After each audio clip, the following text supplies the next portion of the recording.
here without fear. I believe Jacqueline came to Kenya to come and strike a deal with Peter K so that aongee na yeye kule nyuma, awache kuongelelea hizo makesi, apewe pesa. That is why she came to Kenya. Kama hamjui, she did not come to Kenya for the victims. She came to Kenya to strike a deal with the perpetrator. That is why she came to Kenya, and that is why she is no longer paying attention to the case. What is this guy who has a big mouth here, anaitwa Githaiga, was being installed as the Kikuyu president?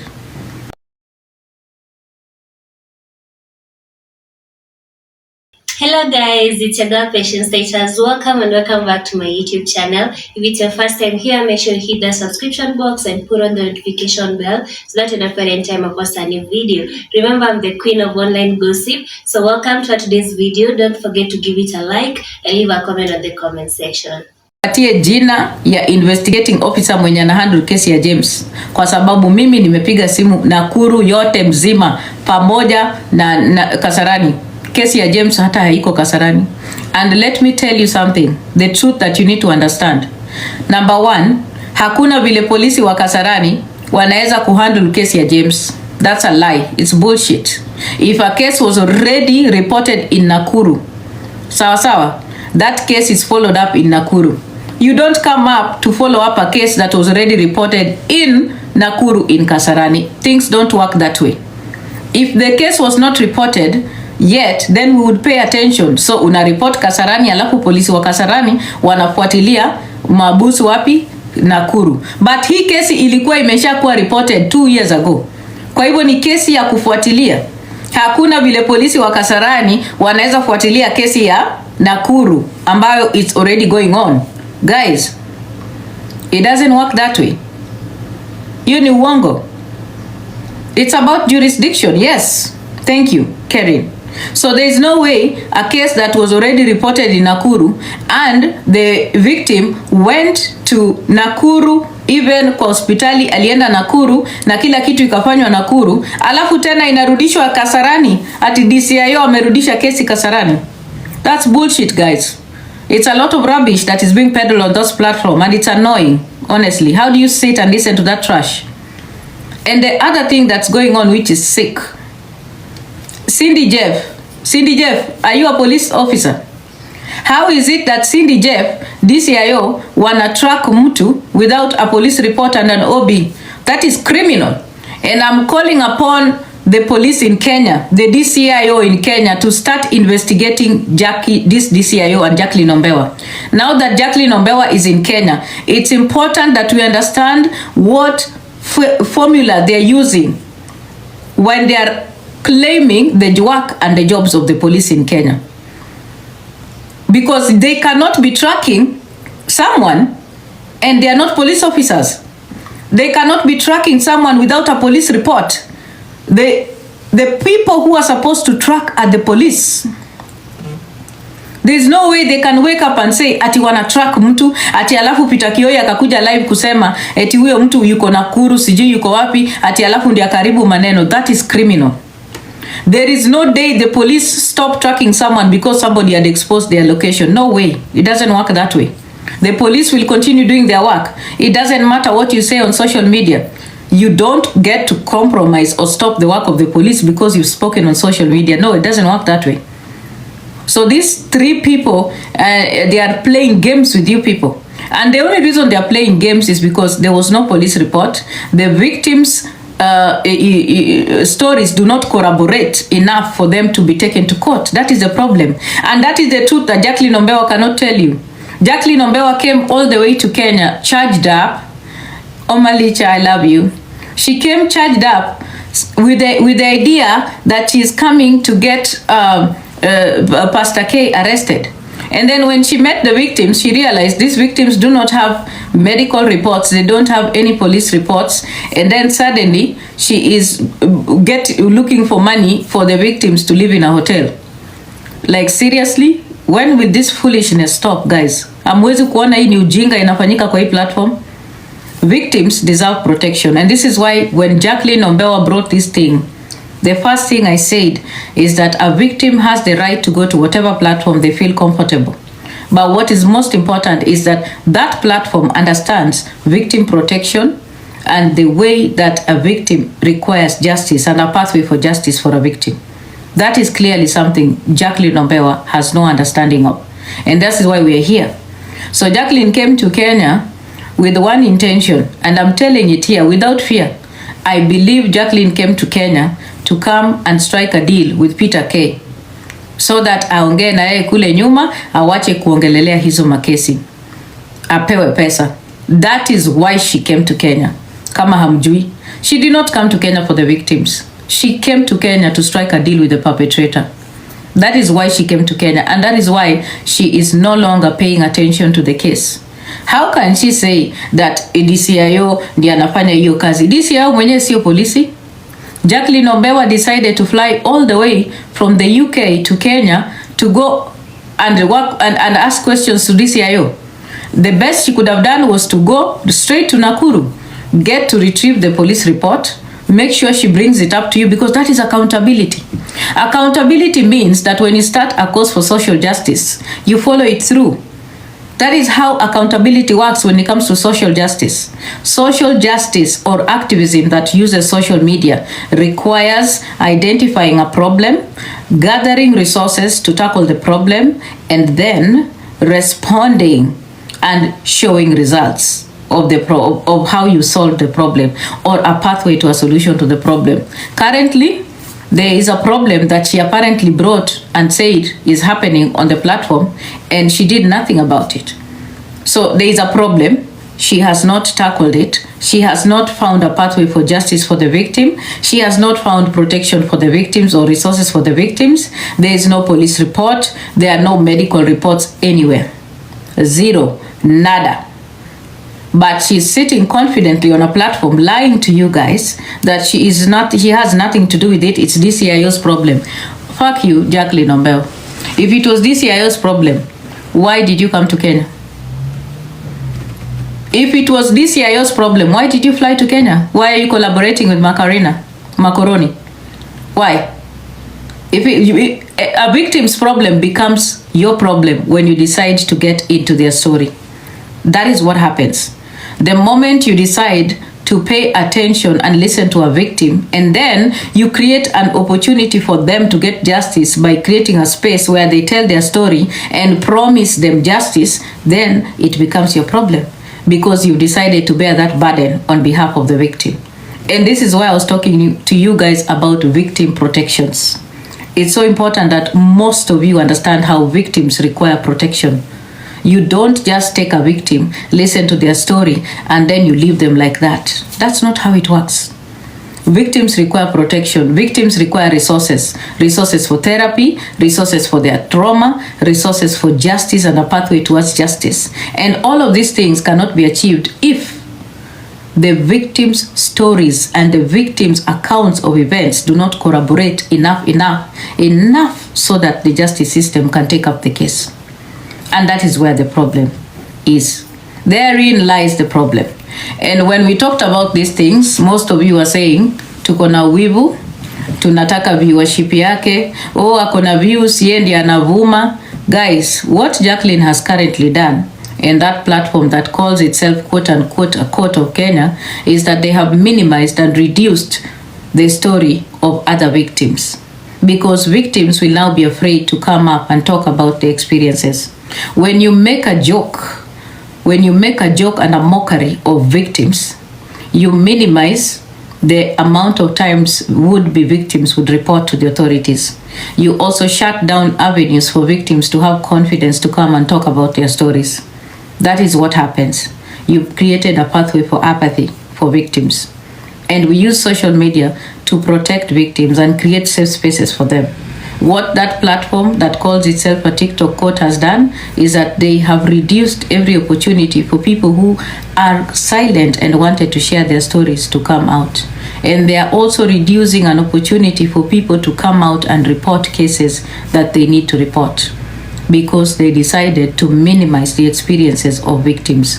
First of all, by not paying attention to the victim's account. Second of all, by centering themselves in the conversations about victims and victim support, individualization. And then third, they decided to glorify a perpetrator by also committing crimes by inciting violence to go and attack the church of the perpetrator. So then they changed the conversation. It moved from what happened to the victims, and then it came back to the property of the perpetrator. So the whole conversation has been centered around the perpetrator and not help for the victims, which is sad and shameful and sick. And I think most of you are taking this as content while it really isn't. These are people who came and talked about real stories about what happened to them. The only way to substantiate and to verify the truth is when the evidence is seen and brought out.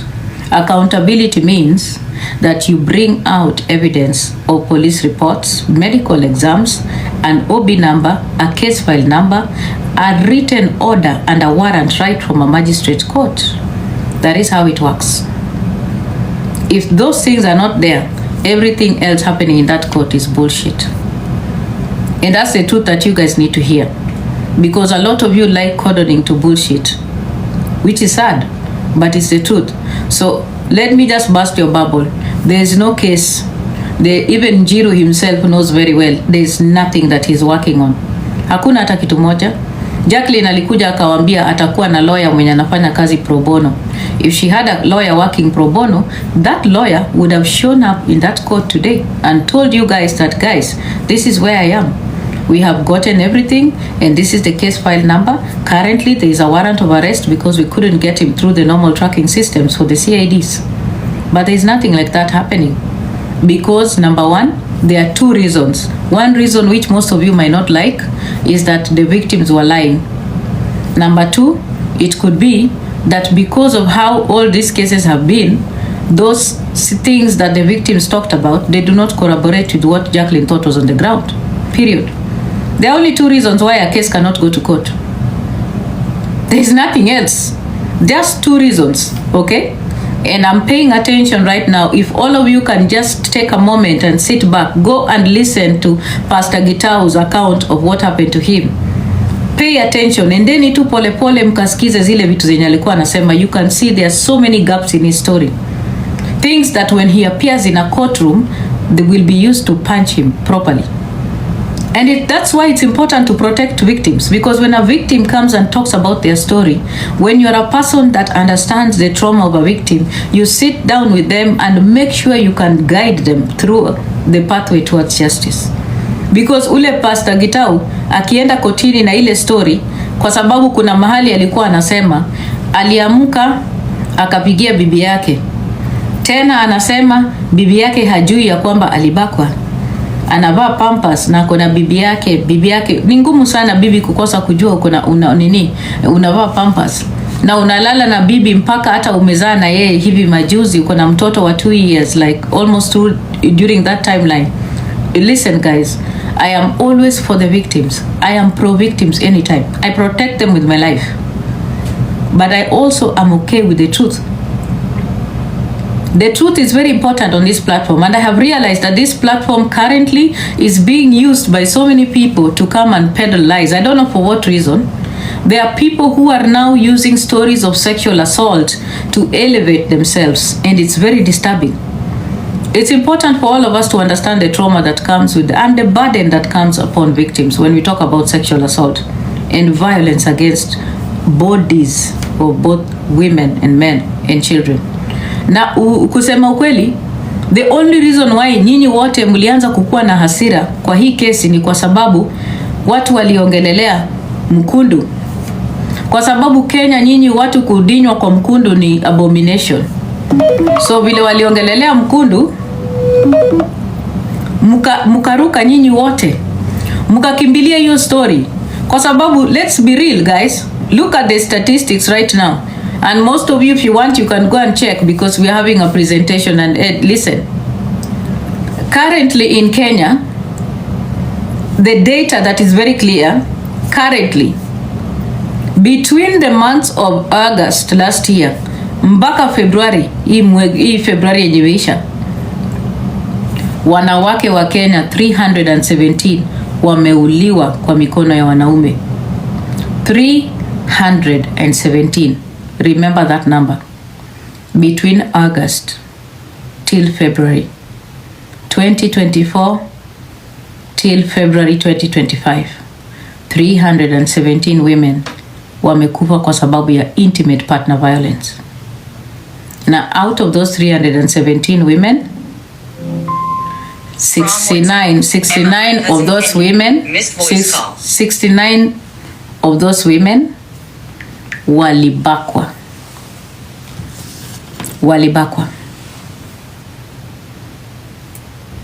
So where is the outrage?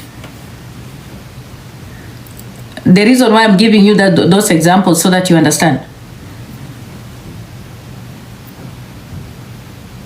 So it is the outrage because of the Mkundu phenomenon, and it's all about homophobia. That's why.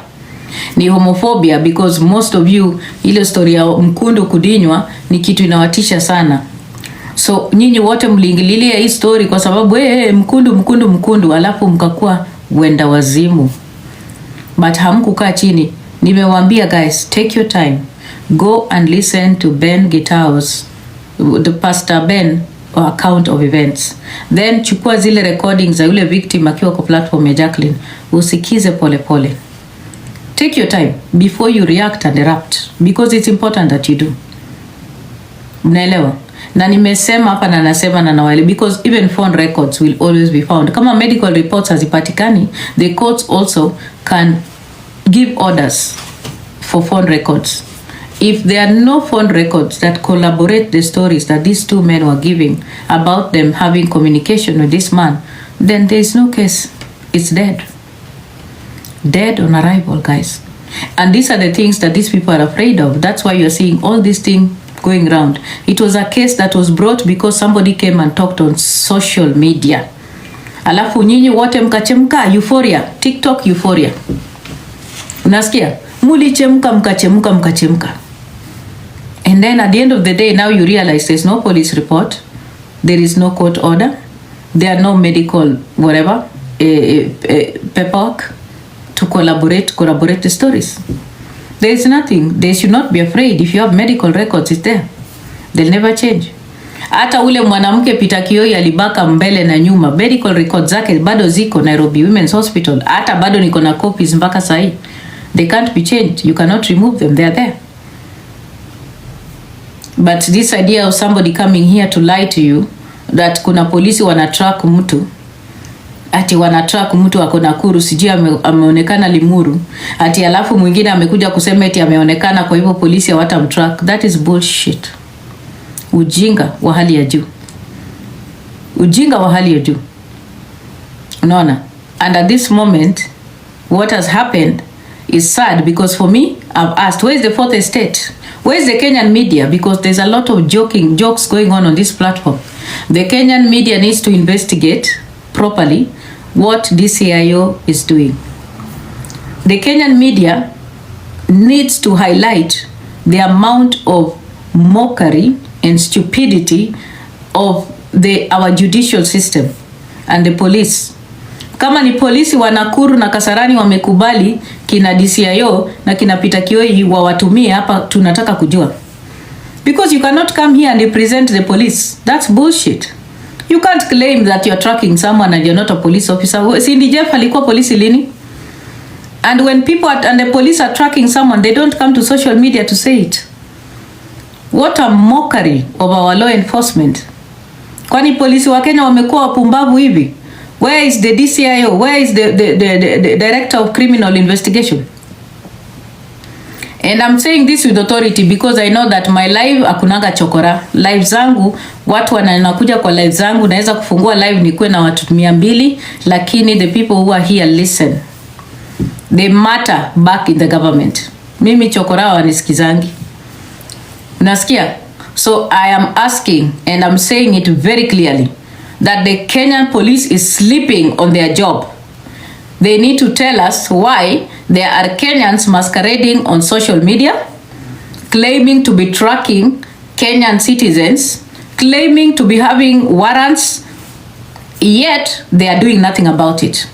You cannot come and represent the police. The police are the police. So I'm asking the Director of Criminal Investigations in Kenya, why, number one, he is allowing scoundrels to masquerade as law enforcement on TikTok, Kenya. And I'm also asking why the director of criminal investigation in Kenya is okay with his officers sharing information about people who are being tracked in Kenya. I want to know. I want to know if Kenya has become a jungle where there is no law, where law enforcement is something you can wake up and say, today I'm a police officer, I'm tracking someone. How does that happen? Kwani we become that lawless? Have we become that lawless in Kenya? That people can pose? I want to know why the director of criminal investigation has not made arrests for the people who threatened the lives of women and children at a church in Kenya. They went and vandalized a church and they did it in front of children. So the director of criminal investigations in Kenya, I am calling you to action. I'm making a call for action. Na mimi nitakuwa kwa mkundu yako mpaka mwisho. I want to know if you are eating with these people. Nataka kujua when you decided that lawlessness is also okay. As the director of criminal investigations, I want to know why you are okay with a person inciting violence on a platform on social media, and then that violence goes to the ground and somebody's church and property is vandalized to the ground and you have done nothing and 0 arrests have been made so far. Yet there are records, this was televised on television, it is public information, and you have done nothing. Yet the criminals are masquerading and walking free. I want to know what the director of criminal investigations in Kenya is doing about it. Mtuambie. Kama mmeshindwa na kufuata sheria, utuambie. So that we can also occupy. Because we will be doing it by right. What does the Constitution say? The Constitution says that everybody has the right to property, has the right to movement, has the right to speak up without harming another person. You don't wake up and destroy other person's property because you think they're a criminal. And I would like to know what the Law Society of Kenya is doing and if they are paying attention to what is happening on TikTok. Has Kenya become so lawless that now we need a court on TikTok? That is not just a court, but it is a base that is being used to blackmail and extort and solicit from people. That is going to be totally unacceptable. We cannot sit back and watch that happening. If we believe in truth, we must make a call to action. I want to know when it is right for you to go and vandalize somebody's property because they've been accused of something. Is Kenya a banana republic? Have we become a banana republic? That somebody wakes up and calls themselves DCIO and start telling you how they are tracking someone. And they are not a police officer, not even trained. Has Kenya become a banana republic where you wake up, make accusations about someone kukubaka na hauwezi ukapeleka polisi, hakuna police reports? Has Kenya become a banana republic where somebody wakes up to claim that there is a warrant of arrest yet there is no magistrate that has issued anything? Have we become a banana republic that much? The lawlessness is baffling. And I'm going to tell you guys, if you people are not careful, these platforms on TikTok that are calling themselves quote unquote platforms of finding justice because the justice system has failed. And I'll say it confidently because Jacqueline Obewa is a very big and great manipulator. That is how she ended up stealing money from people here. And then she now managed to put Kikuyus in a place that is very dangerous. Because what she did with the Kikuyu community actually made me look like the Kikuyu community as foolish people. She used them, abused them, and then now the Kikuyu community is apparently detaching. But do you know what is going to happen with the detachment? Alienation. That is not what we stand for on this platform. We are supposed to be together, working together. That is what has happened because the Kikuyu community now is going to be alienating itself. And that alienation means that we are not one. That alienation is going to be making tribalism incessant on this platform. That is what has happened. Most of you are here talking about it like a small thing. It's not. That alienation is why this guy, what is this guy who has a big mouth here, Githaiga, was being installed as the Kikuyu president. That is the alienation that is going on here. And that's not what we stand for on a platform. So she used you as a community, abused you, and then now as a community, everybody else is going to suffer because you're alienating yourself. And this is a community where we depend on being together so that we can support each other. It's actually sick what's happened. So I'm going to say it very confidently. There is no police report anywhere. And DCI should stop lying to you. Hakuna hata moja. And the only reason why Jacqueline Ombewa came home is because she wanted to strike a deal with the perpetrator so she could get paid. The same deal that she struck with the Njugu Karangas so that the story of Njugu Karanga can go dead. That is what happened. And now, apparently, there are some people fighting, Akina Peter Kioi are fighting because they know very well Jacqueline has come and she's in the middle and she's even gone to the office kwenda huko kuona pastor. Kwa hivyo chances zao za kupata hizo pesa zimefungwa kwa sababu Jacqueline is gonna be getting any money before them. And that's why they are fighting. That's why they are fighting. They are all fighting for a piece of the cake. They are not fighting because they care about justice or integrity. No. Peter Kioi is fighting because he wants a piece of the cake. Raf Muri is fighting because he also wants a piece of the cake. Don King is fighting because he's protecting the little pieces he's eaten from Jacqueline Ombewa. That's why he's protecting her. There's nothing else. It's the money. Yeah, super mini kibogoe. Babako alinitomba juzi akatoa meno zangu zote. Super visuta. So next time ambia babako asinitombe sana avunje meno zangu. So that's what's happening. It's all about the money. All of these people have seen an opportunity to make money. And now the money is no longer there. And now everyone is crumbling. And that the role that Macaroni has on Jacqueline's platform. Macaroni is doing the dirty work for Ruto. He's on Ruto's side, and that's why Jacqueline came out confidently talking about having Ruto come to her platform. She doesn't care about you. She doesn't. She doesn't care about justice for the victims. She cares about herself, and that's why she keeps on telling you, people are watching me everywhere. Everybody's watching me. I am the most talked about person. I am the #1 platform right now. I am leading everywhere because it's all about her visibility. It is never about the victims at all.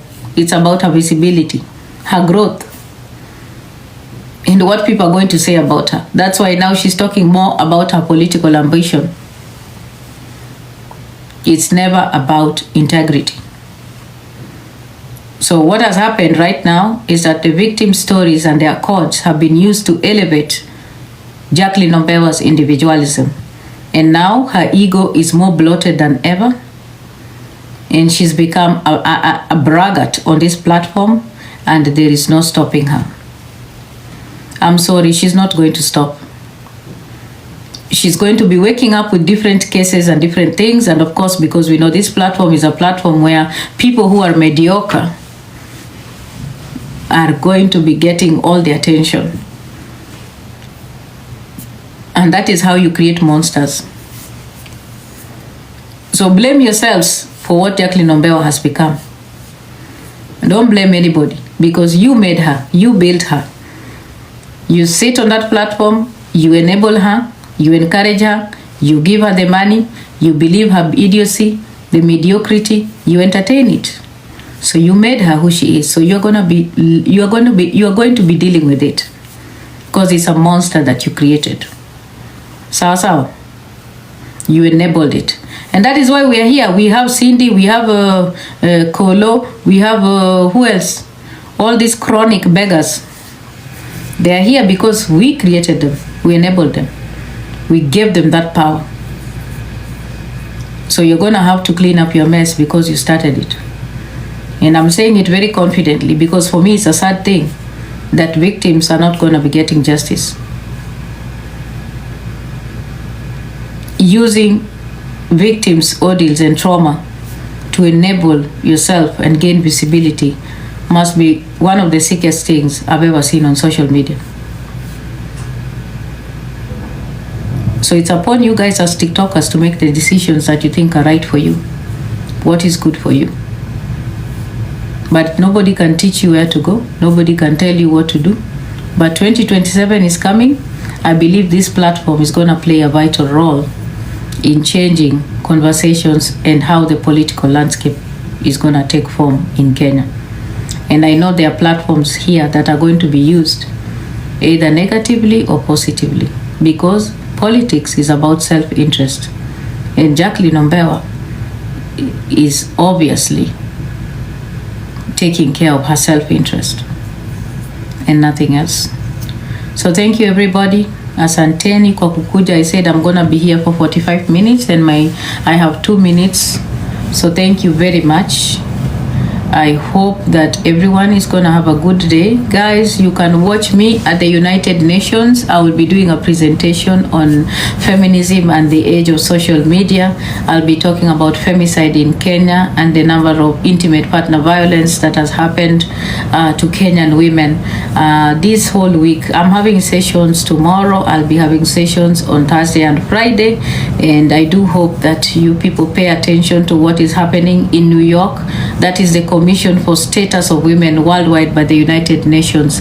It's one of the largest gatherings of women that brings 10,000 women from all over the world to the United Nations. We talk about issues of women, talk about the status of women, and I am proud, very proud to be representing and following the legacy of my mama, because my mama attended Beijing, and today we are going to be talking about Beijing after 1992. So yes, very proud to be part of the people who are going to be there representing. And yes, you can make as much noise about Diana Ross as you want, hate me as much as you want. I believe so much in women. I still do.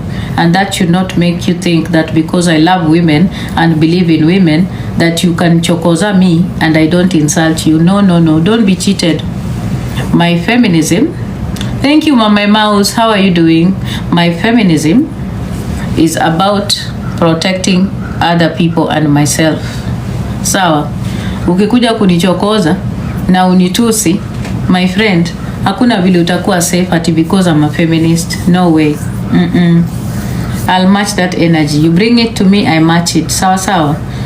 Tumeelewana. Yeah, so to all the women, because I've seen a lot of Kenyan women have come, I'm so happy to see you all, and tutakutana tena kesho na tuendelee kujadiliana na kuzidi kuongea kama wanawake ili kuendeleza maneno ambayo yanaweza kusaidia wanawake kila mahali, kila ulimwenguni kote. Sawa. It's important for you guys to follow. You can follow the CSW online at the United Nations portal. Please follow it. It's there. So if you want to see any events, follow them. Tomorrow there'll be an event. I think I'll be in by IGAD and the United Nations. Milima Bona will be doing a presentation, and there'll be a question and answering sessions. Those are the things that you need to pay attention to. Know where the world is going in the age of fascism. Know where the world is going in the age of patriarchy. It's important that you guys follow up with that. Sawa. Mnafaa kuendelea na mjue what is going on in the world in terms of women and issues of women. Otherwise, read a book. Important that you do so. Chukua kitabu usome. I've always told you that you need to read as women. If you read, it takes you places that you have never been before. Reading will make you fly to places where you cannot go because you cannot afford an air ticket. So it will take you places where your mind will be blown away. It opens up your mind, it helps you in your arguments, and it puts you in places where you can have conversations with women on a global platform. So I do hope that tutaonana Asanteni sana my moderators, nawapenda wote, all those people who are gifting me, the people who are tapping. Asanteni sana. Take care of yourselves, guys, and make sure this month is a month for women. Celebrate yourself, celebrate your wins, take your time, treat yourself, love yourself, take care of yourself, because it's the month for women. So happy International Women's Month, and I love you all, and take care of yourself. Asanteni. Thank you Galadosu baby na kila mtu. Thank you. Haya, nimeshuka nywele lakini nataka kuitoa, kichwa inaniuma guys. Mimi nimezoea wig zangu. Oh, thank you Sulwe. Thank you. Nimezoea wig zangu. Hii kitu inaniuma kichwa, yani hata sijiwezi. Kulala siwezi. Take care of yourselves. Oh, nikosaje kuweka muziki yangu kidogo. Abu angalia Arsenal ativumilia koma. Nivumilie uchungu. Aya. Acha niweke wimbo moja for women.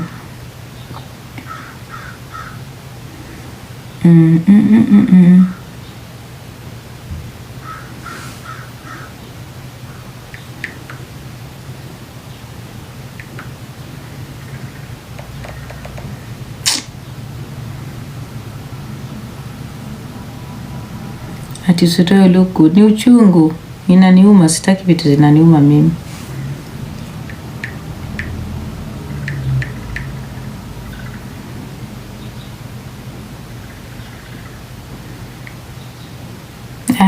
Time yangu imeisha guys. Nikiweka muziki nitachelewa. Take care of yourselves, okay? That crime don't occur. Is the Kenyan police still not there? Si bado watu wanafanya mabaya. The Kenya police exists. Yes, the CID in Kenya wako. And people still commit crime. So that's not a way to argue, my dear. There is the embassies are still there. Let me ask you another question.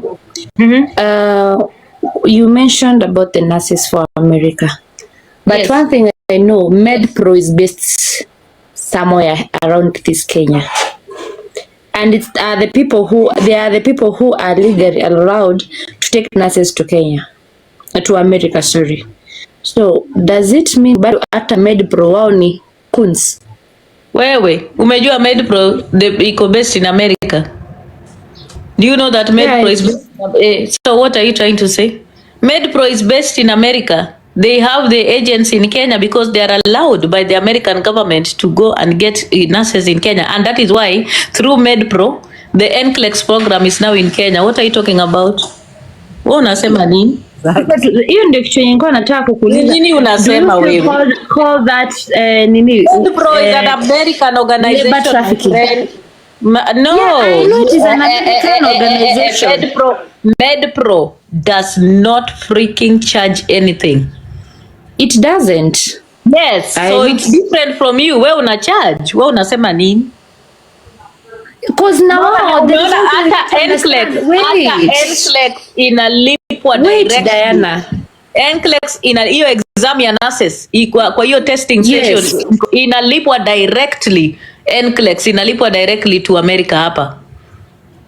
There is one thing najua hivyo. Kuna kitu nataka tuelewane hapa. One thing you need to know, MedPro being an organization, there's an advantage of it, and I will open your eyes on it. You want to open our eyes for me? Subiri Diana. You want to open our eyes for a person working in the healthcare sector in America about an organization in America? You are working there. Aina shida. So you want to open, open my eyes. Open my eyes. Kuna kitu nitakuuliza. Yeah, that's what I want to ask you. There is one thing I want to ask you, Diana. Yes. Does it mean MedPro it doesn't charge any coin, but it is sponsored? Unataka kuniambia it is an organization that yenye haina profit? That's what you want to say? Does it mean wakipeleka? Let me ask you another question, Diana. Unataka kuniambia wakipeana madaktari huko, unataka kuniambia hawarudishi yangu mkono? Let me tell you, because Answer. you need to, let me educate you, and I need you to mute so that I educate you on how MedPro and Avant works and how they actually get their profits, because you need that education.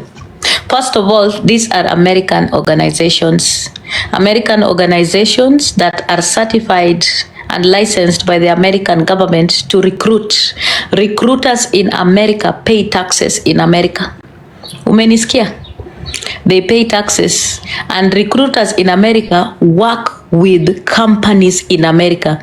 The companies in America are the ones that pay them, and they only get to pay them after they have brought the workforce and people are already here. Umesikia? Hakunanga kurudisha mkono. Pesa zote zinakuja through taxes and tax reliefs, because they are adding skills to the government of America. Umeelewa? Sio maneno na kuchaji watu. You'll never find a MedPro agent asking you for money.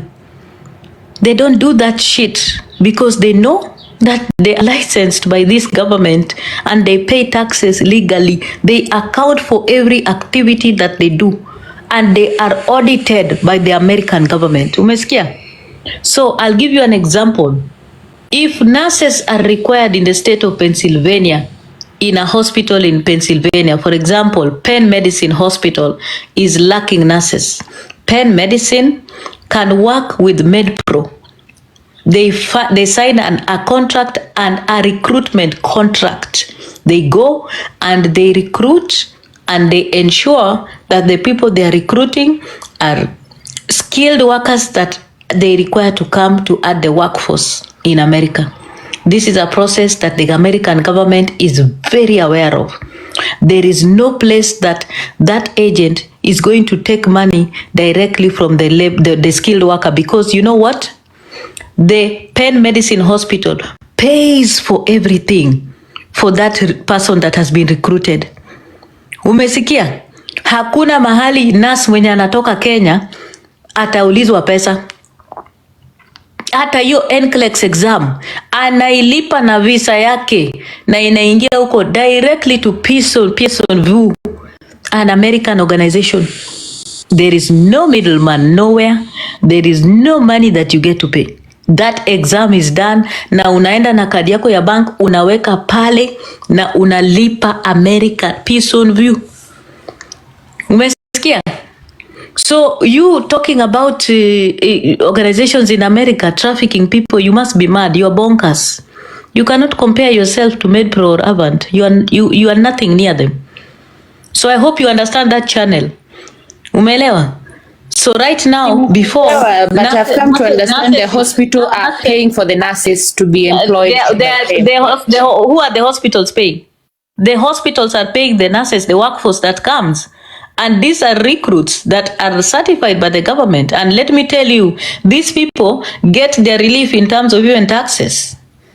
It's not about an agent coming to a nurse in Kenya ati, oh, we kuja, nitakupati, utanilipa 350, alafu nikutengeneze. They don't work like that.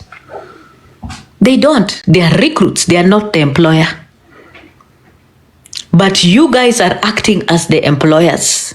Unawaambia ati walipe pesa hii, waweke down deposit, alafu wakipata visa wataongeza ile, which is theft. That is theft. Umesikia? You need to understand the difference between what you're doing and what those agents are doing. Never ever try to compare yourself with them.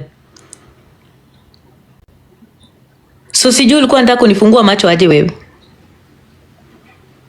What you're doing is theft. Now, by the way, this lady called Zales amenitumia hapa evidence.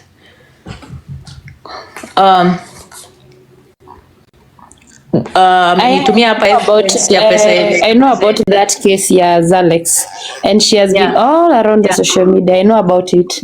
And tulimwambia right to talk about what she wants. Yeah, that's true. We told her clearly the applications were done, and it was actually we did the first trial and the second trial, so the remaining amount akujie akasema yuko Kenya. So we told her, the so-called cousin, tell the cousin to come to the office, we do the refund. We have got no issue with that.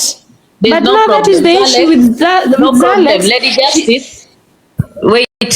Alikuwa Umesema all kitu around hapa, wacha sisi. tufanye hivi. Wachana nayo tumalize. Zalex uko hapo, hebu comment kama uko hapa. Zalex, are you down here? So how much do you owe Zalex? How much are you supposed to refund Zalex? Because this receipt nimetumiwa hapa na kila kitu. I think it's 100,000. It's 100,000. Okay. Yeah, it was 100,000. Yeah, it was 100,000. Okay. Haya, sawa. Okay. Unaweza tuma hiyo pesa kwa Zalex sahi? Niko na namba hapa amenitumia. Kuna kitu nitakwambia Diana. Kuna kitu nitakwambia hata kama ngoja kwanza. haiwezi give the whole amount. And that's what we told Zalex. Okay, why? Na hiyo ndio kitu yenye tunasuguana na Zalex. Why won't you send the whole amount to Zalex? Because the money was used for applications. But it what was used as well during the booking of the biometrics. What did you just say right now that you want to refund her? You know, Diana, there is one thing I've come to realize. Even when you guys were trying to call Rish, you are calling her knowing very well that you want to attack her. No way. That is one thing. That's what you are trying to do. Listen, you know you are refusing. One thing you are refusing to do, na inakaa wewe ndio umeambia Rish asikuje hapa. Do you know there is nothing that is liberating as the truth? And there's nothing that is as good as owning up. Hata mimi sahi makosa ikinipata, just say makosa imenipata. You will not die. You will not die. Acceptance is better than being defensive. You said that you are going to refund Zalex. We mwenyewe umesema hapa. Na nimekuuliza. Nimesema vizuri, refund yake hata yeye anajua the amount yenye anafaa kupata. Okay, ngapi unafaa kumpatia? The cousin knows. How much are you supposed to give her? She's here, she's very okay. Wacha nishukishe nani? Abigail. Ask her whether kama hakuambiwa anapatiwa refund letter. Wacha nipandishe na tukamwambia aambie the cousin akuje. Ati mkompaka na official refund letter. Chekesha. Yes, there is. Zalex, can you tell me how much did you guys agree that she's supposed to give you back? Niliambiwa almost kitu 28,000. Ati unaona kida ile tuko nayo na kina Rish ni moja. Unaona walimtuma kwa nini kwa embassy na the reasons zile walimkataza hiyo visa, they were based on tourist visa. That was not a work visa. Kitu ya pili, I've requested them to give me a copy of the work, izile copy alienda nazo embassy, na ni kazi gani alikuwa ameenda kufanya huko, wamekataa. Unaona? So I cannot accept that hiyo pesa kidogo. Yeah, nimeona you ukiangalia that letter is based on, hata nilifuatilia mpaka embassy, it is based on a tourist visa. Ile mtu akipeleka information au kama hujapeleka enough information ndio unanyimwa on those information. Niliandikia mpaka Netherlands embassy.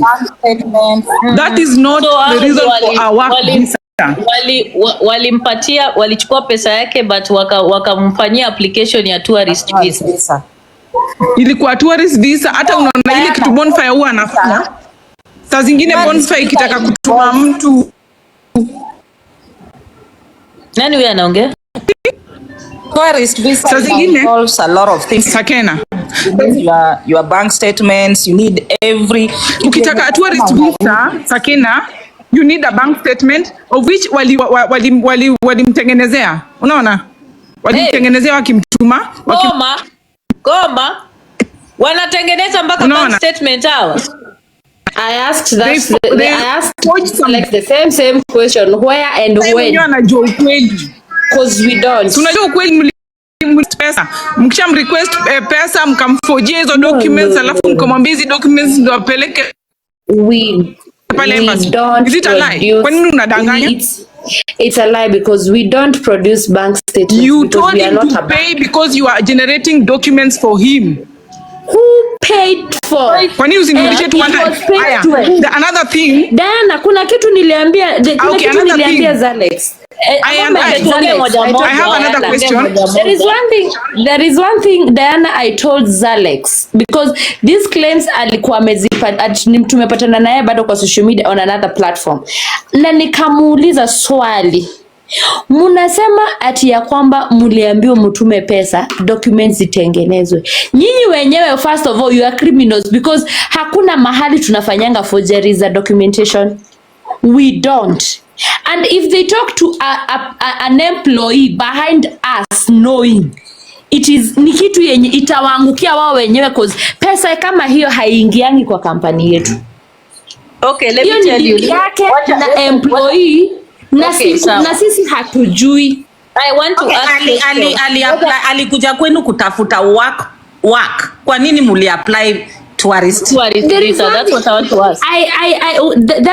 That's another thing I wanted to answer her, because at the other platform kulienda akakaa hakurudi tena akadisappear and I dropped. There is one thing I came to do a follow up on her cousin's case, because si yeye ni cousin yake. It doesn't matter. What I'm asking you, a very simple question. That's what I'm asking Diana. Tuseme tu vitu rahisi ndio tumalize kitu. Ona, you guys had given an opportunity for work. She was going to work. How then did this person end up getting a tourist visa to go to work? Why did you Diana, that is what I'm answering. I had to follow up that case once it got to my desk. And after I followed up, the man said alikuanga na interest ya kwenda hata kama ni visit. What the fuck? I even told the so-called cousin, kindly, can you talk? No, I let me tell you something. Social media. Goja kidogo, a moment I conclude. I told your cousin, kindly, can you open up even to your cousin? Uonge ukweli, because hata wakati 100 ngoja Zalex, because I respond. Hata wakati yenye ulipatiwa 150k ulileta 100. Allow her to talk. Yes. Zalex, let me ask you questions a bit. Okay. Your cousin, when your cousin met I, was your cousin going for a work visa or a tourist visa? A work visa. Diana, I am also were you given documents for a work visa? When you guys were applying, did your cousin give documents? Now the whole scenario ni hawa watu hawakupeana any work document, yani akupeana karatasi yote kuonyesha ni wapi anaenda kufanya kazi, ni lini anafaa kuanza kufanya kazi, na ni pesa ngapi anaenda kulipwa. Later on ana claim hapa ati kazi yangu alikuwa anataka kuenda kama tourist visa. I am able to write an invitation letter for my cousin because I'm in Europe. Kama ningetaka kuja akue Kadama, mimi mwenyewe ningeandika invitation. I am in Germany. I'm able to write an invitation letter. Can I talk? Can I answer the response that I was given? Wait, I'm going to ask you. I'm going to let you talk. I want to ask a question. So, how much did you pay for the visa, Zale? 100k. 100k. 100k I gave to the agent and 20,000 ilikuwa kwa embassy. Okay. Na walikuwa na kucharge ngapi in total? 300k. Okay. And na hiyo balance mlikuwa unaenda kulipa when what happens? Visa ikitoka. Hiyo work visa. Ndio hii receipt umenitumia hapa? Ndio hiyo hapo. Okay. So let me mute and I'm going to ask Lady Justice questions. Lady Justice, Aki, please, nakuomba unijibu tu vile nitakuuliza, and I'm not attacking you. I want to establish the truth. Okay, so Zale kazini yake alikuja akalipa 150,000 and then they had 200,000 balance. Yes or no? No. The cousin paid 100. The 50k the cousin ate.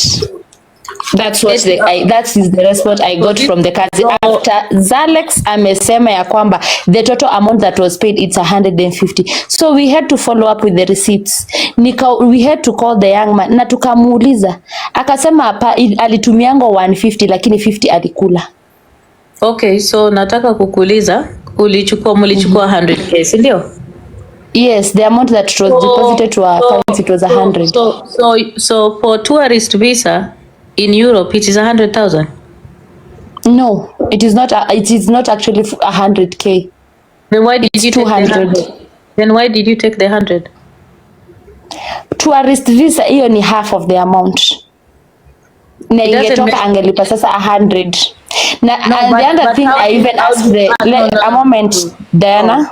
And the other thing I even asked the so-called cousin, kama ulikuwa ungeandikiwa invitation na your cousin, why didn't your cousin write the invitation? Akaniambia it's because the cousin ako under asylum. Ona. You're going away from you're going away. Focus. Focused. So you charge the 100k for a tourist visa, which is not actually the price for a tourist visa. And yes. Then now you say that you want to return 28,000. Yes. Why? Because we did 2 trial attempts. Now you did 2 trial attempts for what type of visa? The tourists. So when this lady cousin yake alisema, the way the client said, we are not talking about the cousin who paid. We are dealing with the client. So you do agree that when you're going for a tourist visa, you will need statements from the banks, indio? Yes, the bank statement it's needed. So where did you guys get the statements from the bank? Na mimi hiyo ndio swali yenye nimeuliza, hata nimeishi kuuliza Zalex. Unaishi kulitengeneza bank. Unaishi kumuuliza na wewe ndio ulifanya application. Diana, mtu akienda I'm not the one who did it. It is my employees. Na kuulizaje alikuwa naenda tourist? Alikuwa na invitation letter and from who? Because ukienda kuvisit as a tourist. Na invitation letter. Alikuwa na receipt za hoteli penye alikuwa naenda kuishi, because ukienda tourist lazima uproduce receipt ya hoteli. Hizo zote nani alilipa? Hizo zote sasa ndivyo ninataka sasa kuelezea sasa, wacha nikujibu sasa swali yako. Once you do an application of a tourist visa, you have to do something called dummy bookings.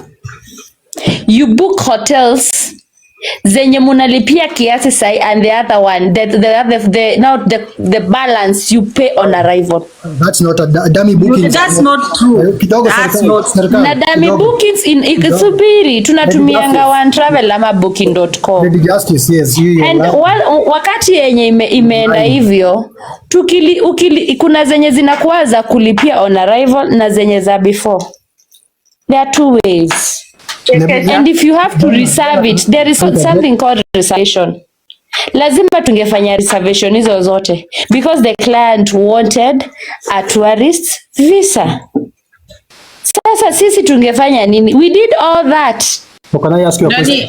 The only thing that happened, the denial was due to insufficient funds. Nani Joyce Nyambura, kama unataka kupanda juu unafaa kutuma request, because umeshinda hapo unasema up me and you're not sending a request, so siwezi nikakusaidia. Nani achiever Let me ask you. The justice, how much is a tourist visit visa, Schengen tourist visa? The justice, how much is a Schengen tourist visa? It's like 18 to 20,000. It's roughly 90 euros. So that's let's even use 15,000. Pamoja na maybe they need, let's say 20,000, right? That's a tourist visa, right? When you are doing dummy, how much? That's why when someone is lying about these things, it's funny. You can buy dummy reservations online. Kuna hata hizo website was zinafanya. You can get them at maybe $50, $60. Or you can look for an agent. They'll get. They can give you for free. Yes. Let's now do maths kama watu wajinga. Unashika. It was given 100,000 20,000 was for the nini, was for the tourist visa, and maybe 10,000 maybe ingine ni 30k, right? So unataka kuniambia tourist visa ameshasema ni 200,000 initially, so that you know that she's not consistent with whatever she's saying, because she said they were paid 100,000 and then the total cost ya the visa inafaa kuwa 200,000. So how did they, if they already had a deficit of even the visa, how did they do 2 attempts of the same thing? This is someone who was actually applying for a job.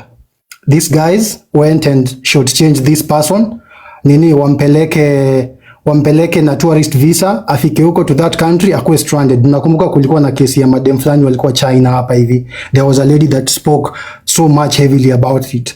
We've done dummies for people, we've done itineraries for people, and it's usually not that much amount of money. Unless you are a novice and an amateur in this game, you should not lie on whatever you're saying. That math is not mathing. The moment she actually...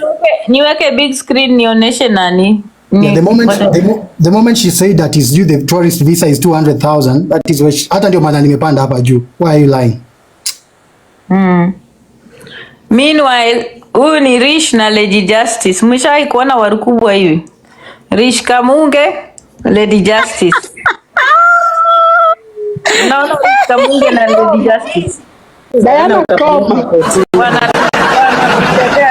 wanatuchezea akili. So anyway, guys, I wanted to say something. Because me, I like things that zina end and they are solved. So Achieve amesema kitu mzuri sana. Let us assume tukue watu wajinga ya kwamba na kwani Lady Justice amedrop. Because she cannot keep up when... Kwa nini una drop akikuja? Usi drop Lady Justice, panda tu. Let us assume that walituma pesa, walifanya application ya tourist visa mara mbili. Hiyo ni pesa ngapi Achieve? Yes, should be maybe, let's say 30,000 yes, 2 times. Aya. So, nani, Lady Justice, unaweza tuma request ama ayuko? It was one time. Alienda mara moja. Hiyo Netherlands visa. Netherlands embassy. Hiyo ingine hakuwa ienda. Tunatumia Kenya amesema, yani kama wajinga. That's what Diana is saying. We are using whatever she said. So we are just trying to be the fools that we are, so that to minus. So umesema ni 20 ama ni ngapi? 30? 30 for the 2 attempts because it's 2,400. Nani? Dale.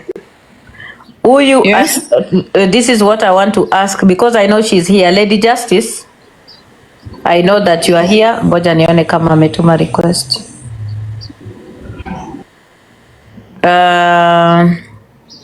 Kwani yako wapi? Mbona simpati hata popote? Wacha so 70k. So sasa kitu Lady Justice kwa vile yuko hapa Zale, this is what we are going to do because this one is a case yenye tumeongelea na iko na proof. The right thing, comment section mtaniambia kama ni uongo.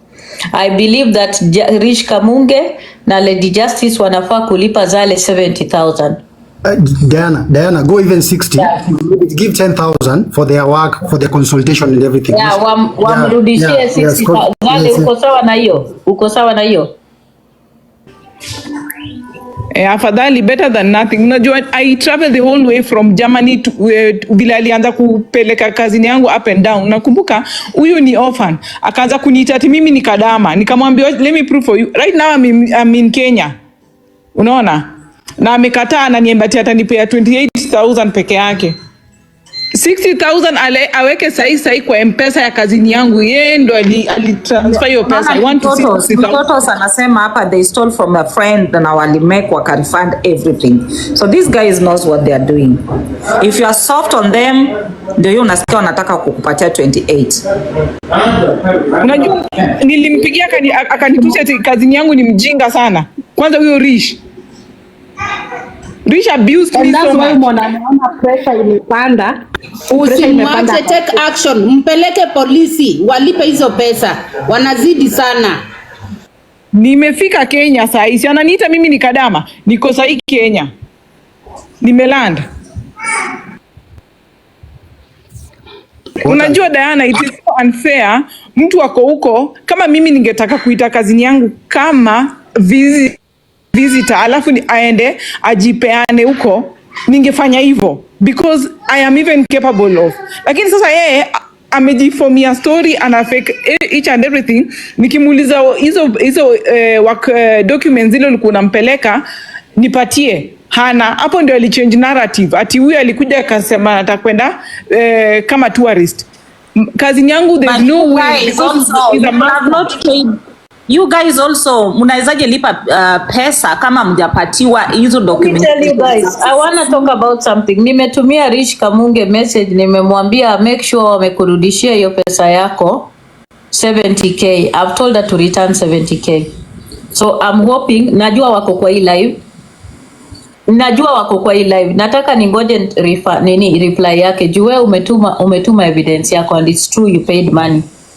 What I want to tell you guys is this, guys, in Kenya especially, I do know that everybody is desperate to come abroad. Guys, don't pay attention to agencies na maagent.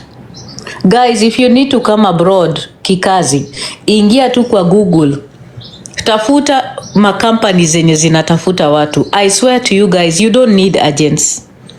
Hii story ya kutafuta kitu through the shortcut itawapeleka pabaya.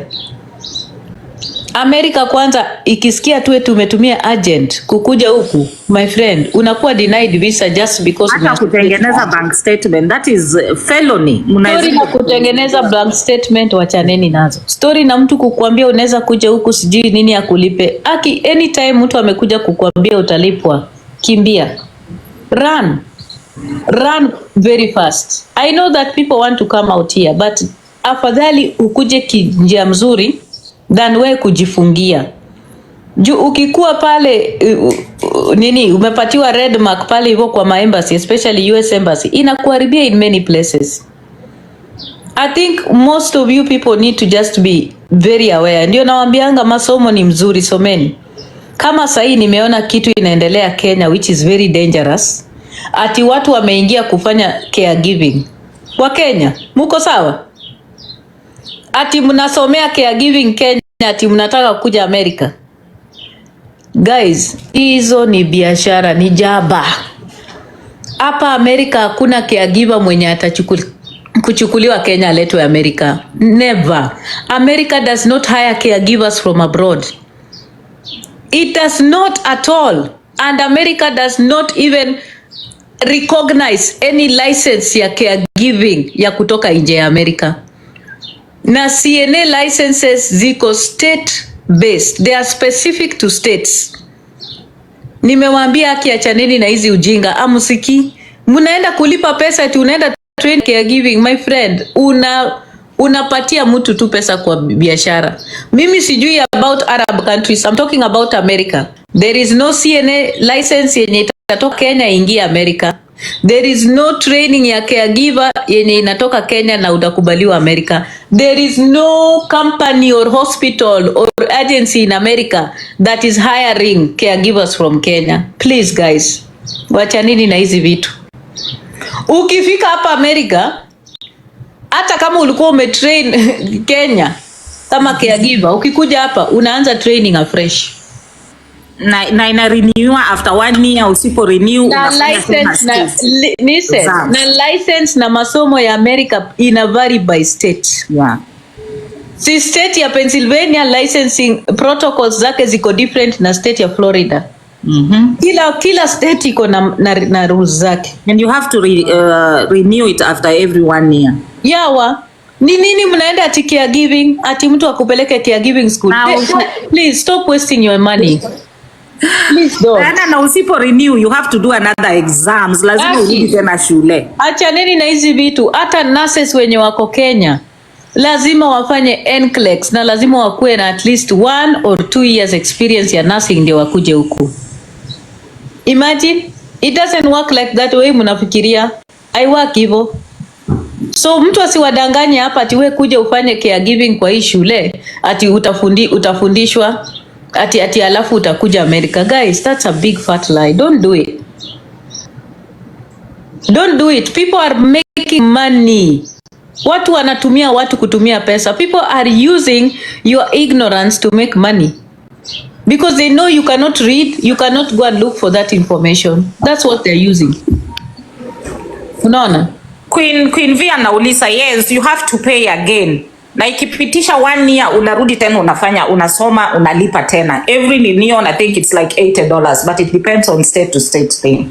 Sasa unajua na nimeshanga, imagine almost watu cousins zangu wengine wako home wananiambia, hey, nafanya kaya giving haki. Kuna mtu ameniambia niko spoa ninakuja. Yani I've had it from more than 10 people. Nashtuka. Niko like, kwani ni nini? Guys, ukitaka kuja US through work, utakuja na H1B visa.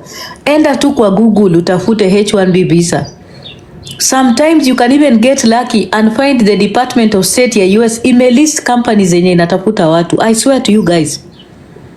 And right now America is lacking nurses, ina lack engineers, na ile kitu moja naweza kuambia, kama uko na mtoto mwenye ako na mapenzi kwa computer. Right now computer IT data hot cake, software engineers hot cake in America. Hot cake, ukijua kitu inaitwa hot cake, wanatafutwa yani wezi. I'm telling you.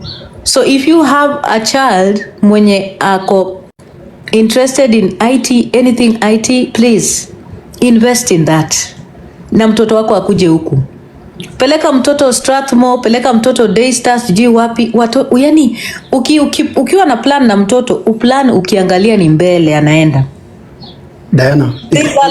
Yani I'm telling you. Diana, you can talk about also the EB2, the one for professionals as well. Hiyo pia I saw what walikuwa huku, kuna an agency that was there taking many people to the US. Yes. Yeah, what is STEM? Yeah, watu wenye kwa STEM specifically. Unaona? Yeah. So hii story ya watu hii caregiving sijui ni nini. Na ukikuja huku kama ukiwa Kenya na unajua unakuja huku na hukuenda shule kama mimi. Usifanye mistake kama mimi. Unajua mimi si kuenda shule, lakini kitu moja nilifanya mistake. Si kuenda kujifunza kupaka makucha. Guys, ukiwa Kenya na unajua unataka kuja huku na we ni mjinga kama Diana Ross kuenda shule, enda ujifunze kupaka makucha, kutengeneza eyebrows, kusugua watu miguu na massage. Ukikuja huku na nywele sasa, na nywele na kushuka nywele. Ukikuja huku, I'm telling you, you go do your licensing, na kuambia hata tu na simu yako unajiweka hapo kama kaduka pale unashuka watu. My friend, you will be a millionaire. Mimi nimejaribu kujifunza kushuka kwa hii nchi, nimeshindwa. Mikono zangu zinaniuma mpaka nataka kupelekwa hospitali. Nafikiri niko na arthritis. If you know how to braid in this country, you are rich. Nasikia hii nywele hii tunashuka na shilingi $400. Na ni piece mbaya. Umewahi kushukwa piece mbaya na ni $400. Diana, hii caregiving ndio ile Kawira anafanya. Hiyo ene Kawira anafanya hiyo caregiving. And then Vera Beauty College nyathiwa, mimi na regret ningeenda Vera Beauty College. You mean ni mmesema the brand anafanya kazi bure. The brand anadanganywa ati guys mimi niko mimi lakini mimi niko shule. Unaona sahi hata watu wanafanya beauty Kenya, watu hao wanatangaza makucha, they make good money. Make good. Yeah, sahi Kenya wanatangaza makucha, they make good money. By the way, Rising Star alikuwa hapa akisema pia alikuwa ameskamiwa na Rish. Sijui kama yuko hapa nimshukie. Box iko hapa wazi. Mtu yote anataka kupanda anaweza panda. The boxes are open. Sasa nilikuwa naambia mtu kuna courses zenye hakuna haja mtoto akisha nini umpeleke aenda afanye kosa alafu anabaki aimsaidii. Bela serikali sema. Bela serikali ongea. Poa sana Diana, idhi nade? Maber mama, idhi nade? Maber, nyathi ng'ato nyalo kuro masomo, nyathi kada jony kanya somo through education too. Yeah. Yes. nani TikTok drama. One thing that we need to do, and I really regret we didn't do, nani serikali, I think we need to bring I need to bring you guys information on scholarships, guys. Okay. Yeah, I need to bring I think TikTok drama, can you open a live on Saturday so that I can share with these people information on scholarships?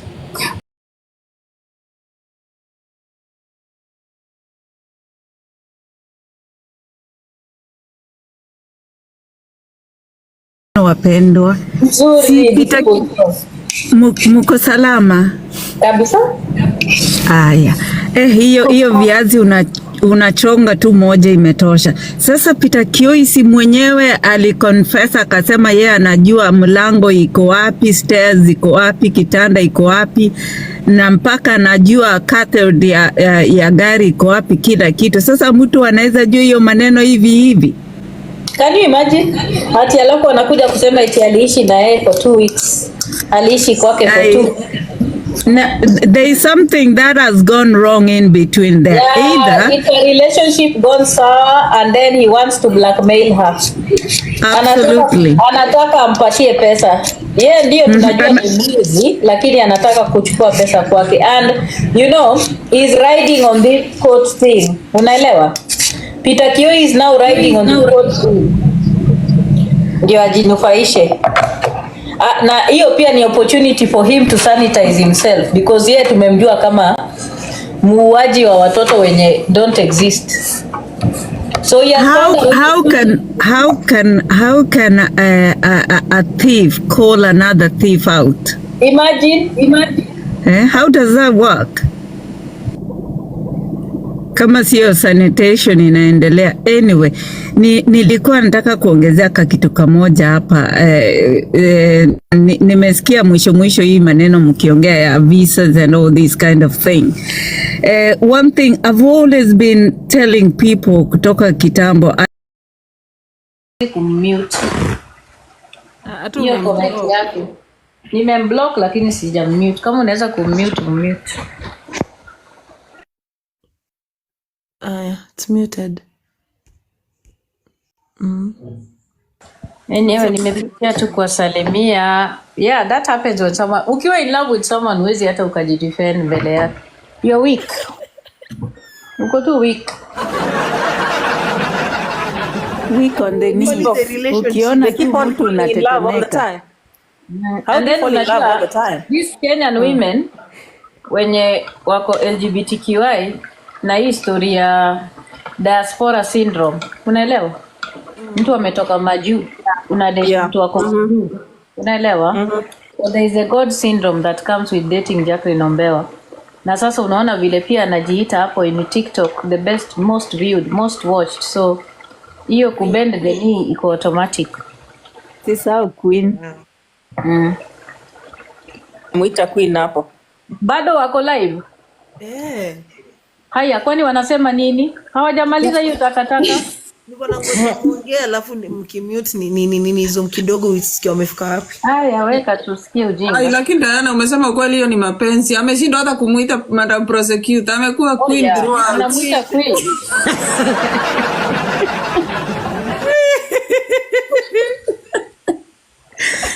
Oh my God. That usually happens kama uko in love na mtu na mmepitana in some type of way. Remember, DCI was the first person Jacqueline went to meet in Kenya. Yeah. Before aenda hata kwa nyumba yake alikutana na DCI. Hey, love is sweet too. Yeah, so mnakaa hapa tu mnafikiria ati nini?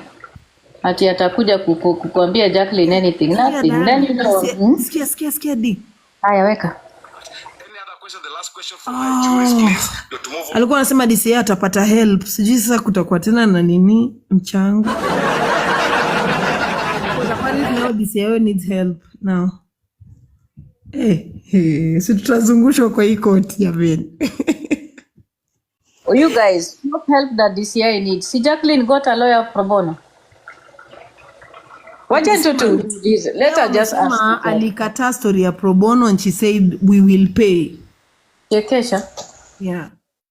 You know. and a wise answer for you. To you, Senior Counsel Peter Kioi. That is our next. This is our next submission. We want to hear from Madam Prosecutor and DCIO the nature of the meeting, including the other senior counsels who attended the meeting with lawyer Ndegwa Njiro. So that is the next motion in this court. Thank you very much. Our proceedings. But now we are taking the last question from the juries. Madam Senior Counsel, Madam Jambi, the last one from.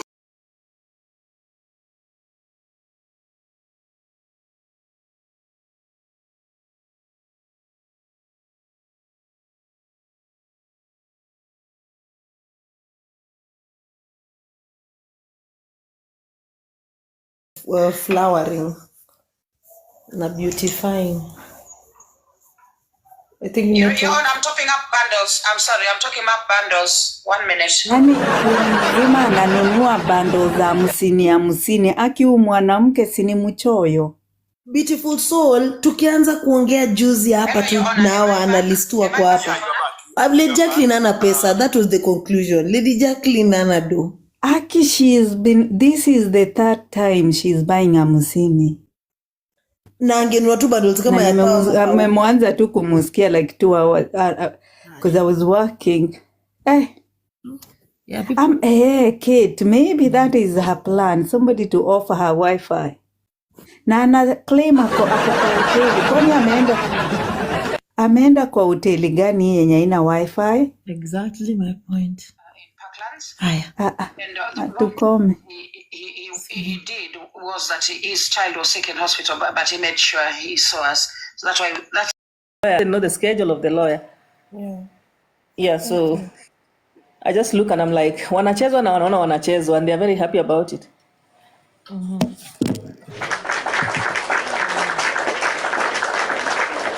Vibet amelala, Diana anajua kwa job. Beautiful soul. Yeah, I have something to say about the whole whatever scenario yote hiyo. Yeah, so yes, cut. He's away from the phone. Sure. Sawa. So naweza sema hivi hata hiyo ya kusema Lady Jacqueline wants to do everything.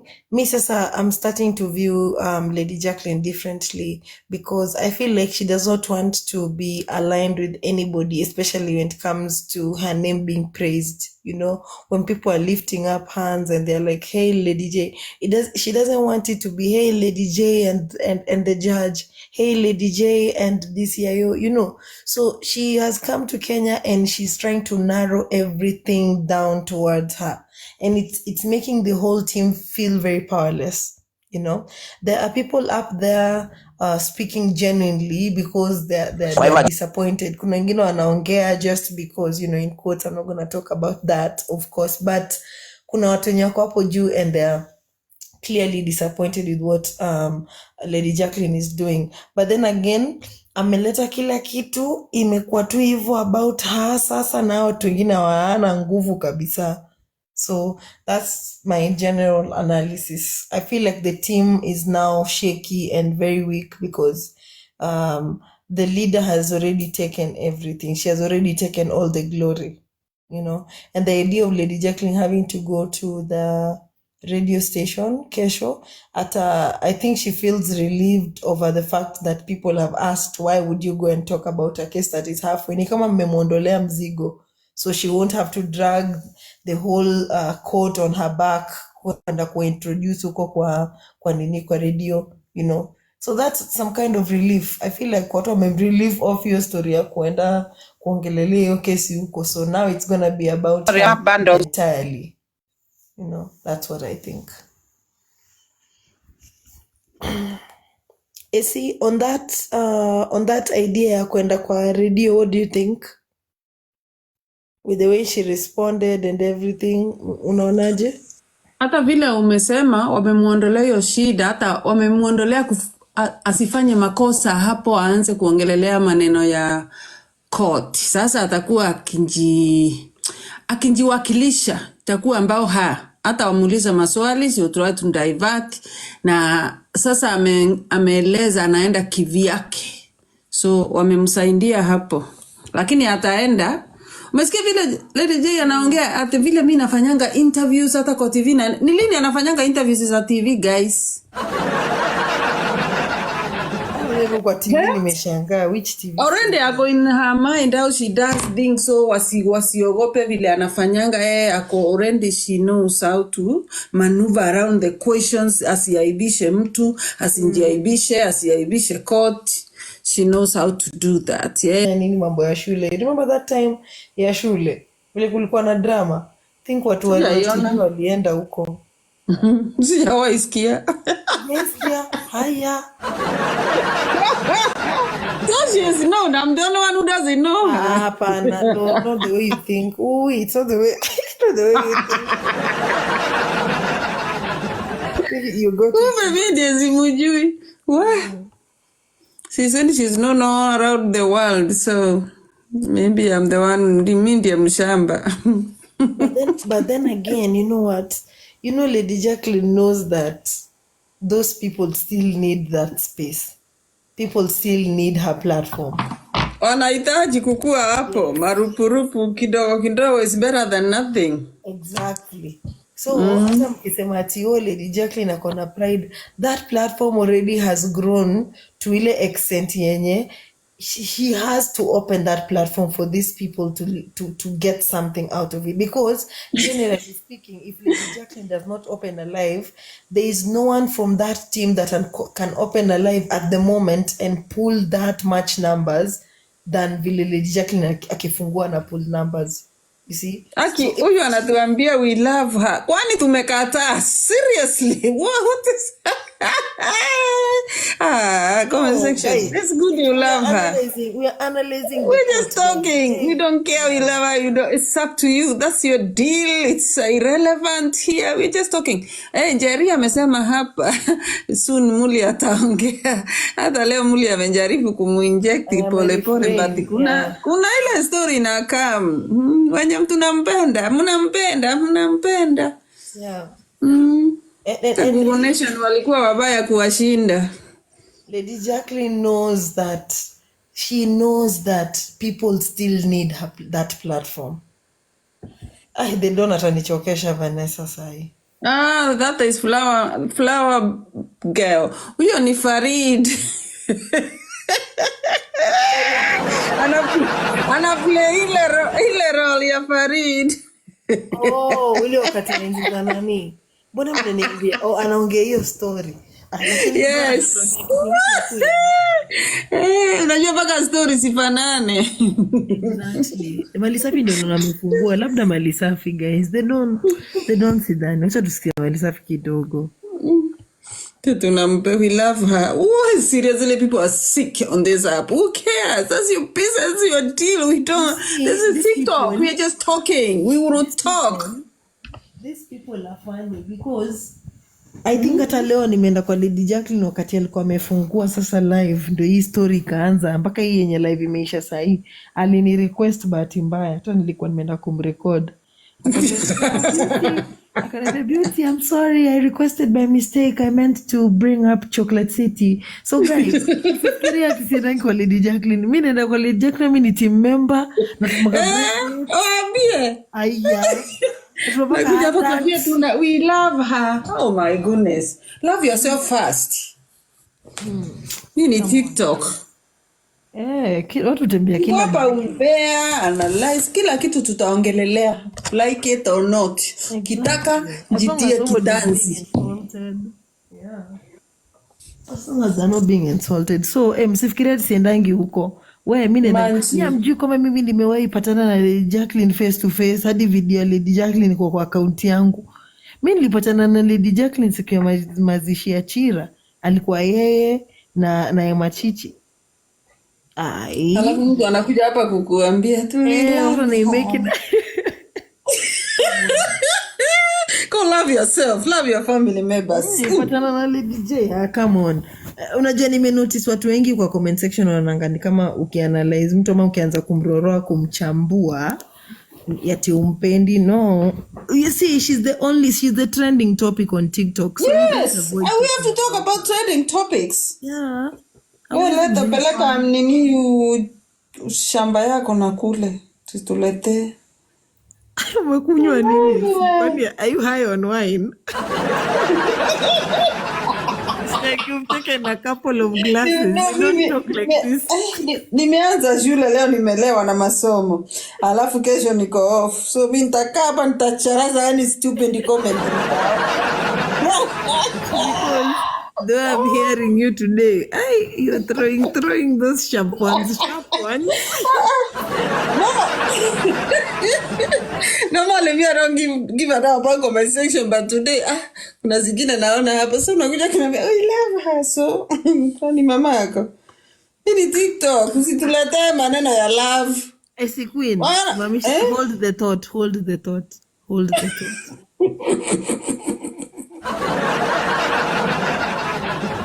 Hiyo masomo imekugoroga kichwa kabisa. Utamwaga mpaka chai. Sikia. No problem about that. Mimi personally nilituma do to support, not only to support Lady J, but to support the court. So let me tell you this. Do you know how mean people are? So there's this person to Watchdog alikuwa anachangiwa pesa. And mimi sinanga wivu. Sinanga wivu because even to Watchdog himself I've been sending him my own money. Nimekuanga nikimtumia do, he can even come uongo. He will say anything as long as a party gifts. So this guy did not even remove 500 shillings to support the court. But ulichangiwa how much? Alisema alipata how much? 18k ama 19k. He even added shillings to support the. So thank you so much for watching the video to the end. Remember to like, share, comment, and if you have not subscribed, please make sure you subscribe and put on the notification bell so that you know every time I post a new video. So guys, thank you. I'm gonna see you on my next video. Bye.